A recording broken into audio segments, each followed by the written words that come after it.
इस वक्त की बड़ी खबर बाजार से जुड़ी हुई है। शेयर बाजार का मैं जिक्र कर रही हूं। आज भूचाल आ गया शेयर बाजार में। जी आप जानते हैं शेयर बाजार में आज भारी गिरावट का दिन है। सेंसेक्स करीब 2200 अंक नीचे है और निफ्टी में भी बड़ी गिरावट, 700 अंक नीचे इस समय निफ्टी।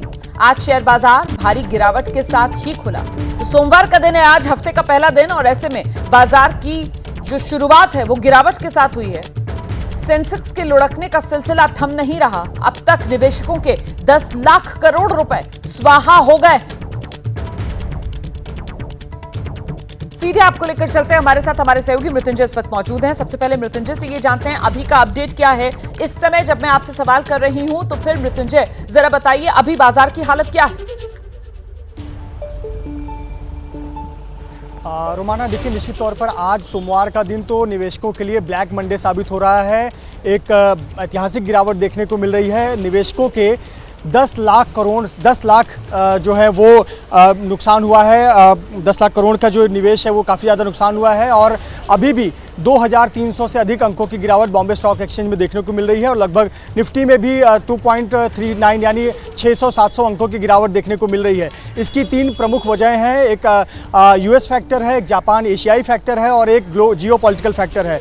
अमेरिका में जिस प्रकार से रिपोर्ट सामने आई है कि वहाँ बेरोजगारी बहुत अधिक बढ़ी है और मंदी की आशंका जताई जा रही है, उसका प्रभाव भी पड़ा है। पहला। दूसरा, बैंक ऑफ जापान ने ब्याज दरें बढ़ा दी है, उसका प्रभाव एशियाई बाजारों पर पड़ा है और इसीलिए चाहे जापान के शेयर बाजार हो, हांगकांग के हो, वहाँ भी गिरावट देखने को मिली। और तीसरा जो बड़ा फैक्टर है वो जियोपॉलिटिकल फैक्टर है, यानी इजराइल और ईरान के बीच जिस प्रकार से तनाव देखने को मिल रहा है और एक युद्ध की आशंका देखने को मिल रही है। और अनुमान है कि इस सप्ताह कुछ बड़ी हलचल मिडिल ईस्ट में देखने को मिल सकती है और जिसका प्रभाव तमाम दुनिया के देशों पर पड़ेगा। भारत भी उससे अछूता नहीं रहेगा।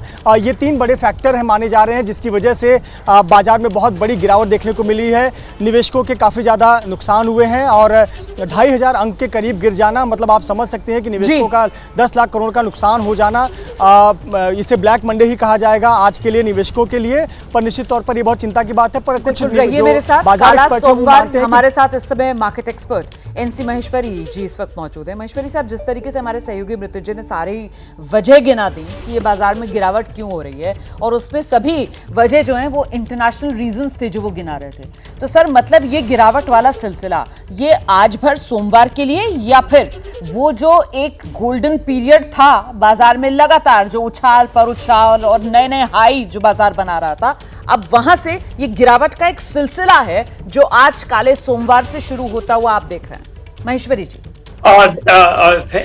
Thank you. I think we have to take a midway call. Midway call का मतलब है जो एक्सटर्नल फैक्टर्स थे वो हमारे जो लोकल फैक्टर्स थे। अगर आप देखें कि बजट में ऑप्शन पे एसटीटी का काफी ज्यादा प्रावधान है बड़ा होने का, कैपिटल गेन्स पे टैक्सेशन का इशू है, जो कैपिटल बाईबैक होते थे शेयर्स उसको एज ए डिविडेंड ट्रीट किया जाएगा तो बहुत ही टैक्सेशन का इफेक्ट है। तो हमें अपने लोकल फैक्टर भी देखने पड़ेंगे। और अभी क्या है कि सारे लोगों को लाइक एसिमेट्रिकल जो इन्फॉर्मेशन थी वो मोर और लेस सारों को सिमेट्रिकल हो गया। हर आदमी के पास इन्फॉर्मेशन है। मुझे तो लगता है कि कल से मेरे पास इतने इन्वेस्टर्स के फोन आ रहे थे कि शायद मंडे डाउन खुलेगी। तो सारे जब इन्वेस्टर एक तरह ही सोचते हैं, आज हमारी मार्केट में बाहर ही नहीं है कोई, तो सारे लोग अगर सेल करेंगे तो वो एक तरफा हमें जो बिकवाली देखने को मिली है वो हो रही है। लेकिन इसका मतलब ये नहीं है कि हमारी स्टोरी कोई खराब हो गई है। हमारी मानसून इस बार बहुत अच्छी है। डेफिसिट फाइनेंसिंग की अगर आप बात करें तो कंट्रोल है। अगर हम ओवरऑल रेट की बात करें तो बहुत ही स्टेबल इंटरेस्ट रेट है। और अगर जिस ढंग से यूएसए ने बहुत अपनी परफॉर्मेंस में जो डाटा आया था वो थोड़ा डाउन था, उसके चलते लग रहा है कि वहां पे भी शायद रेट कट हो जाए। तो रेट कट से अगर इंडिया में भी रेट कट आता है तो मतलब अगेन वेरी पॉजिटिव फैक्टर। जहां तक हम पीएलआई स्कीम की बात करें, इंफ्रास्ट्रक्चर के खर्चे की बात करें तो हर चीज पे बहुत अच्छा है। तो हमारा जो कंट्री को जो एक विकासशील और गतिशील बजट की जरूरत थी वो तो है, बट वो लॉन्ग टर्म से है।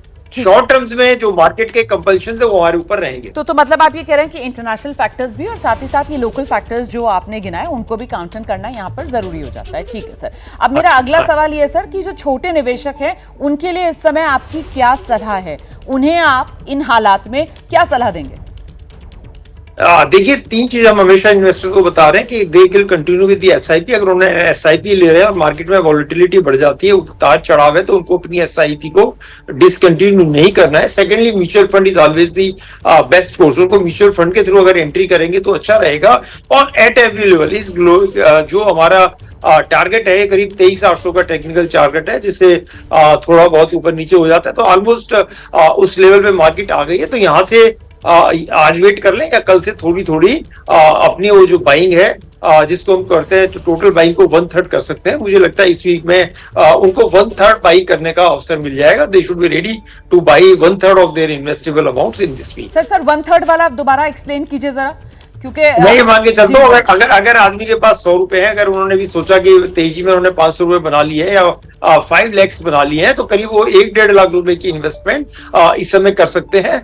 और सारे जो लार्ज कैप है, सारे में इस समय बाइंग अच्छी आ रही है। अगर आज भी आप देखें तो इवन जो पेंट इंडस्ट्री है, बिकॉज क्रूड प्राइस कम है, तो आप देखेंगे एशियन पेंट की बात करें तो अच्छा है। अगर आप केमिकल यूपीएल की बात करें तो अच्छा है, इनके चलते हुए। तो इसलिए आपको हर टाइम पे right time to enter the market is the right choice. अगर आप गिरती हुई मार्केट में भी सही स्टॉक सही प्राइस पे खरीदते हैं तो आपको बहुत अच्छा मुनाफा देने वाले हैं। ठीक है, तो मतलब आपकी सलाह ये है छोटे निवेशकों के लिए कि अच्छा मौका है बाजार में, ये जो गिरावट कह लीजिए या करेक्शन कह लीजिए जो आ रही है, इसमें लार्ज कैप जो है उस पर जो लॉन्ग टर्म के लिए इन्वेस्ट करना चाहते हैं उनको फोकस रखना चाहिए। दूसरा सवाल मेरा ये, सर सेक्टर्स को लेकर भी कुछ बताएंगे क्या, कुछ खास सेक्टर्स जिनमें आज ज्यादा गिरावट?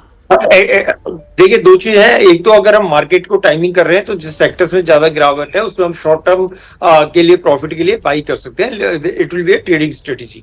अगर हम बात करते हैं लॉन्ग टर्म की, तो गवर्नमेंट ने इस बार 3 सेक्टर्स को बहुत अच्छे तरह से चिंतित किया है। सबसे जो पहला सेक्टर है वो है फिशेज एंड, जिसको हम कहते हैं कि श्रिम्प के लिए उन्होंने करीब श्रिम्प फार्मिंग के लिए बहुत बड़ा बजट दिया है।